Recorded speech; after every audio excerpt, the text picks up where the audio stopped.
May 1945, Okinawa. A United States Army captain stood before his men and admitted something he had never said in 20 years of military service. He said he was wrong.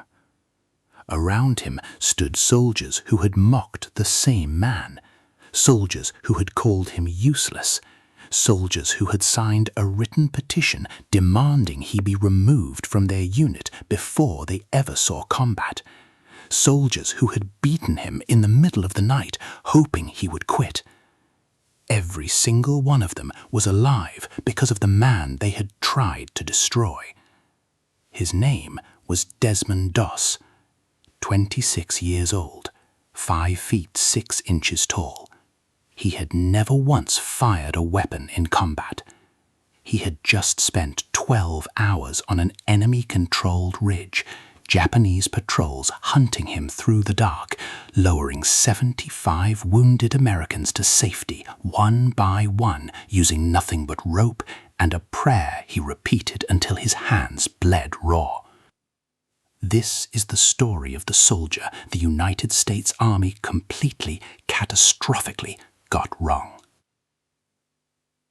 By the end of this story, you will understand something the military took years to learn, that courage does not always look the way we expect it to, and sometimes the man everyone dismisses is the only one left standing when everything falls apart. Desmond Thomas Doss was born February 7, 1919, in Lynchburg, Virginia. His father was a World War I veteran. His mother was a devoted Seventh-day Adventist Christian. That combination would define everything that followed. Growing up, an illustrated poster of the 10 Commandments hung on the wall of the Doss family home. One image burned itself into Desmond's memory from childhood. Cain standing over Abel, the first murder. Beneath it, 4 words he would carry for the rest of his life. Thou shalt not kill. He took that literally, not as metaphor, not as guideline, as absolute truth. Don't mistake that for weakness. Before the war, Doss worked in a shipyard hauling timber and steel in brutal Virginia heat. He had the quiet, wiry toughness of men who grow up poor and rural and learn to endure without advertising it. But he would not kill. When Pearl Harbor was bombed on December 7, 1941, Doss enlisted immediately. His country needed him and he was going. But he registered as a conscientious objector. He would serve, he would sacrifice, he would go wherever the army sent him, but he would not carry a rifle. The army had no idea what to do with him. Private Desmond Doss arrived at Fort Jackson, South Carolina for basic training in the spring of 1942. Within days, he was the most hated man in his barracks. Every soldier was issued an M1 Garand. Every soldier trained with it, cleaned it, slept beside it. Doss refused to fire it. He stood quietly while every man around him trained for killing and explained calmly that God had told him not to. The reaction was immediate and ugly. Soldiers called him a coward to his face. They called him a Section 8, the Army designation for mental unfitness. Men threw boots at him while he knelt to pray. Some beat him in the dark. He never fought back. He never stopped praying. His commanding captain, Jack Glover, brought him up on charges. Doss faced a court-martial that could have sent him to military prison. But understand something about Glover. He was not a cruel man. He was a professional soldier who understood one thing about combat with absolute clarity. In a firefight, every man's survival depends on the man beside him. And Glover could not imagine trusting his life or the lives of his soldiers to a man who refused to carry a weapon. In his mind, Doss wasn't just a problem, he was a danger, a gap in the line that would get people killed. So when Glover told Doss directly, "You do not belong here, you are a liability," he meant every word, not from cruelty, from experience. Now here is the part that should make you uncomfortable. He wasn't entirely wrong. By the logic of war, an infantryman who refuses to carry a weapon is a genuine problem. His unit had practical life-or-death reasons to worry. They needed every rifle firing back. Doss was asking them to protect him while he protected them, a bargain they had never agreed to. By every conventional military standard, Glover had a point, which is exactly what makes what happened next so extraordinary. The court-martial collapsed. Military law protected Doss's right to serve without bearing arms. The charges were dropped. The pressure did not stop. His fellow soldiers in Company B circulated a formal written petition demanding Doss be removed before deployment. They signed their names to paper. Glover read it, weighed it, and denied it. Doss stayed. For 2 years the Army had tried every available method to remove Desmond Doss: legal pressure, social isolation, physical intimidation. None of it worked. So they sent him to the worst battlefield in the Pacific, a place where even fully armed, combat-hardened soldiers struggled to survive a single day. And Doss was about to walk onto it carrying nothing but a medical kit and a Bible. Okinawa, April 1945. The Japanese had spent months fortifying the island's coral ridges into a maze of tunnels, machine gun nests, and mortar pits. They were not planning to retreat. They were planning to bleed the Americans until the cost felt unbearable. At the center of the advance stood Hacksaw Ridge, a sheer escarpment nearly 400 feet tall. To reach the plateau at the top, soldiers climbed a massive cargo net secured to the cliff face, Doss among the volunteers who helped put it there.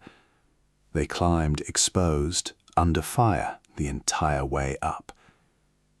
At the top, Japanese forces had spent months preparing to kill everyone who arrived. The men of the 77th climbed anyway. Doss climbed with them. No rifle, a medical kit, a prayer. The first assault was catastrophic. Artillery, machine guns, mortars dropping without warning into groups of men with no way to go. Smoke cut visibility to nothing. Men screamed for medics from positions already being overrun. Most soldiers took cover and fired back. That was training. That was survival. Doss moved toward the screaming. He crawled across open ground to reach wounded men while bullets cut the dirt around him. He dragged soldiers into shell craters. He pressed his hands against wounds and told men they were going to make it, while Japanese soldiers fired at anything that moved. The men who had signed the petition watched him crawl through the carnage toward dying soldiers. Not one of them said a word. By late afternoon, the attack had collapsed. A Japanese counterattack hit the line hard, and the order came down. Retreat. Get off the ridge. Now. Soldiers rushed for the cargo net, the cliff filled with men descending in desperate haste. But across the plateau, in shell craters and blood-soaked dirt, men remained who could not climb, wounded, unconscious, left behind as the line broke around them. If the Japanese swept back over that ground, those men were dead. The army counted them as lost. Doss stood at the edge of the cliff and looked at the net. Nobody would have blamed him for going down. Not his officers, not his unit, not history. He had already done more than anyone had any right to ask. The order had been given. The battle was over by any reasonable measure.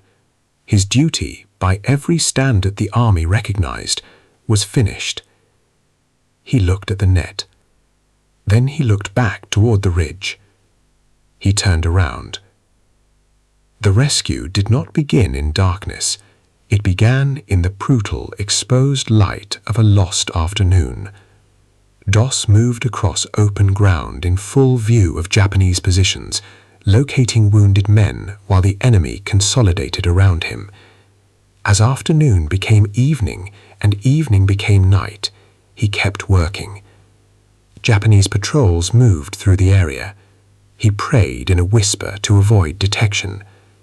When he found the first man near the cliff edge, he faced a simple problem. No way to carry an unconscious soldier down a 400-foot vertical face. But Doss knew one specific thing, a double-loop bowline knot he had learned in training, 2 loops that supported a man's legs and torso so he would not slip free even unconscious. He rigged it around a tree stump at the cliff edge, working in failing light, with hands already bleeding from the rope. He lowered the first man over the edge. Then he went back, found another soldier, rigged the rope, lowered him, went back. Throughout the night he repeated one prayer into the darkness. Lord, please help me get one more. Find man, pray that, lower him, go back, pray it again. One more. At one point a Japanese patrol passed within feet of him. He pressed flat and stopped breathing. The patrol moved on. He stood up and went back for another man. One more. His hands were raw to the bone from the rope. His uniform was stiff with the dried blood of dozens of different men. He had not slept. He had not eaten. His muscles were past exhaustion. The darkness was full of soldiers hunting him. He was still moving.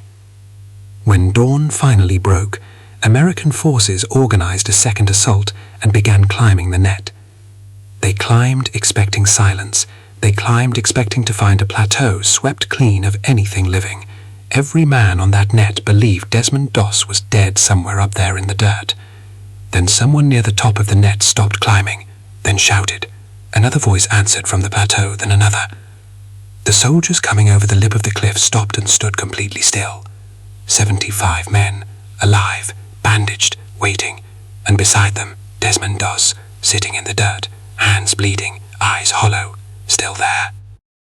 Captain Jack Glover, the officer who had tried to court-martial Doss, who had argued before command that an unarmed man was a danger to everyone around him, stood looking at 75 soldiers who should have been dead. He had spent 2 years trying to remove one man from his unit. Those 75 men were alive because he had failed. He never publicly described what he felt in that moment. He didn't need to. The men of Company B said he was a different man afterward. Before the next assault on a neighboring ridge, Glover refused to send his soldiers up until Doss had finished his Sabbath prayers over the unit. The men who had once signed a petition to remove Doss now refused to go into combat without him. The soldier they had called a coward had become the man they trusted most. On October 12, 1945, President Harry Truman placed the Medal of Honor around Desmond Doss's neck, the first conscientious objector in American history to receive it. Truman looked at him and said, "I'm proud of you. You really deserve this." Doss lived until 2006, 87 years old. Whenever anyone asked about that night, he said the men he carried were the brave ones. He was just the medic. The Army spent 2 years trying to remove Desmond Doss before he ever reached a battlefield. They measured courage by what a man was willing to destroy. They were measuring the wrong thing. Courage is not the willingness to take a life. Courage is the decision to go back when the order to retreat has been given and the darkness is full of soldiers hunting you and every voice is telling you it is over. Going back anyway. One more time. The man they called a coward saved 75 lives on a ridge he was never supposed to survive. Not one of those men ever used that word again. Put yourself on that ridge for 1 second. Your unit is gone. The plateau is crawling with enemy soldiers. You have already made trip after trip, and your hands are split open, and your legs have nothing left. Nobody would blame you for going down that net. Do you go back out there for one more? Leave your honest answer in the comments. I read every single one. If this story hit you, hit the like button. 1 second. It puts Desmond Doss's story in front of someone who has never heard his name. Subscribe for more stories like this, the ones history almost forgot to tell. The ones about ordinary people who did the extraordinary thing when everyone else stopped. There are more of them, and they deserve to be remembered.